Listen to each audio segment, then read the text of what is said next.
அனைவருக்கும் வணக்கம். இது 100 டேஸ் வெயிட் லாஸ் சேலஞ்சில் இன்றைக்கி டே 17. நம்ம ரன் போகிறதுக்கு முன்னாடி பிஃபோர் வார்ம் அப் பண்ணுவோம். வார்ம் அப் பண்ணி முடிச்சுட்டு தான் நம்ம எப்போவுமே ரன் ஸ்டார்ட் பண்ணுவோம். அது ஏன்னு உங்களுக்கே தெரியும். நான் ஒரு 10 நாள் தான் தொடர்ந்து சொல்லிக்கிட்டு இருக்கேன்.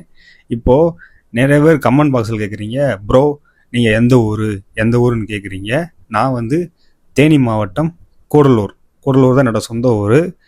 ஏன் கேட்குறீங்கன்னு தெரியுது. அதாவது அந்த சுற்றி இருக்கிற இயற்கை எழிலில் இருக்கிற இடத்த பார்த்துட்டு, ரெண்டாவது அந்த ஒய் ஃபால்ஸ் ஃப்ரேம் வைக்கிறதுனால கேட்குறீங்க. அந்த தொட்டிப்பாலம் அந்த ஊர் தான் எங்கள் ஊர். இதில் பார்த்தீங்கன்னா ஆடி மாதம் மழை காலனால நல்லா அந்த ஒய் ஃபால்ஸ்லேருந்து நிறைய தண்ணி வருது. அதனால தான் அந்த ஃப்ரேம் செட் பண்ணிட்டு தான் போகிறேன். நீங்கள் நிறைய பேர் கேட்குறீங்க. என்னோடய ஊர் கூடலூர் தான். நம்ம ரன்னை முடித்த கையோட எக்ஸசைஸ் ஸ்டார்ட் பண்ணிட்டோம். அந்த எக்ஸசைஸ் பண்ணி முடிச்சுட்டு எப்போவுமே நீங்கள் பார்த்தீங்கன்னா எக்ஸசைஸ் பண்ணுற எல்லா இடத்துலையுமே பேக்ரவுண்டில் அந்த ஒய் ஃபால்ஸ் தெரிய மாதிரி தான் நான் கவர் பண்ணியிருப்பேன். ஏன்னா நிறையா பேர் வெளியூரில் வெளிநாட்டில் இருந்தால் பார்த்துருப்பீங்க. ஸோ இந்த மாதிரி இடத்துல இருந்து எக்ஸசைஸ் பண்ணால் ரொம்ப பீஸ்ஃபுல்லாக இருக்கும். பார்க்குறவங்களுக்கும் இது ஏர்லி மார்னிங் இந்த வீடியோ அப்லோட் ஆகிறதுனால கொஞ்சம் நீங்கள் பீஸ்ஃபுல்லாக ஆஃபீஸ் போகிறதுக்கு செய்கிறதுக்கெல்லாம் இதை பார்த்துட்டு கிளம்பும்போது உங்களுக்கு கொஞ்சம் மோட்டிவேஷனாக இருக்கும்னு தான் இந்த இடத்துல நான் வீடியோவே போடுறது.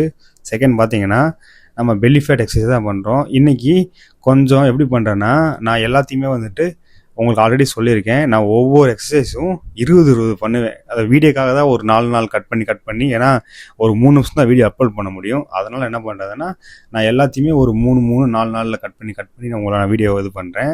நான் ஒவ்வொன்றையும் நான் 20 பண்ணுவேன். பண்ணும்போது தான் அந்த பெல்லி ஃபேட்டு கொஞ்சம் வருது பண்ணும். செகண்ட் எப்பவும் போல் சொல்கிறது தான் ஃபுட்டு கண்ட்ரோல் எடுத்துக்கோங்க. ஃபுட் கண்ட்ரோல் எடுத்தால் தான் நமக்கு இருக்கும். இது நல்லா சொட்டிங் ஆகிடுச்சு. நல்லா பார்த்தீங்கன்னா இது நல்லா வெறுத்துருச்சு. இன்றைக்கி கொஞ்சம் உடம்பு என்ன ஆயிடுச்சுன்னா உங்களுக்கு லேசாக தெரியும்னு நினைக்கிறேன். ஆமாம் ப்ரோ கொஞ்சம் வெயிட் லாஸ் ஆகிருக்குன்னு சொன்னால் தயவுசெய்து கமெண்ட் பண்ணுங்கள். நம்ம எக்ஸசைஸ்லாம் முடிச்சுட்டு வாக்கிங் கிளம்பிட்டோம். இது நம்மளோட ஃபினிஷிங் பாயிண்ட் தான். நீங்கள் திரும்பவும் பாருங்கள். இந்த மாதிரி பண்ணும்போது ரொம்பவே ஸ்டொமக்கில் அதாவது அந்த பெல்லி ரொம்ப குறையுது, ஆட்டோமேட்டிக்காக தெரியுது. இதுவும் பெல்லி ஃபேட் எக்ஸசைஸ் தான். இது முடிச்சுட்டு இதுக்கு பேர் என்னன்னு தெரியல, தெரிஞ்சவங்க தயவுசெய்து கமெண்ட் பண்ணுங்கள். நம்ம பிளங்க் பண்ணி முடிச்சுட்டு பிரேக்ஃபாஸ்ட்டுக்கு 3 இட்லி பச்சை பயிர் எடுத்துக்கிட்டேன்.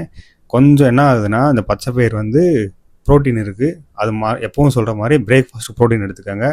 மதியம் லஞ்சுக்கு கொஞ்சம் ரைஸு, முருங்கைக்கீரையை வச்சு எனக்கு லஞ்சு முடிச்சிட்டேன். ஏன்னா முருங்கைக்கீரையில் நிறைய நார்ச்சத்து இருக்குது. கொஞ்சம் பசியும் அடங்கும், நல்லாவும் இருக்கும். நைட்டு பார்த்தீங்கன்னா அந்த மீன் குழம்பு 2 கோதுமை தோசை தான் சாப்பிட்டேன். இன்றைக்கி இதுதான் என்னோடய ஃபுட்டு வித் ஒர்க் அவுட். இந்த வீடியோ பிடிச்சிருக்கு நம்புகிறேன். தயவு செய்து வீடியோவை ஷேர் பண்ணுங்கள், லைக் பண்ணுங்கள், கமெண்ட் பண்ணுங்கள், நிறைய பேருக்கு ஷேர் பண்ணி விடுங்க.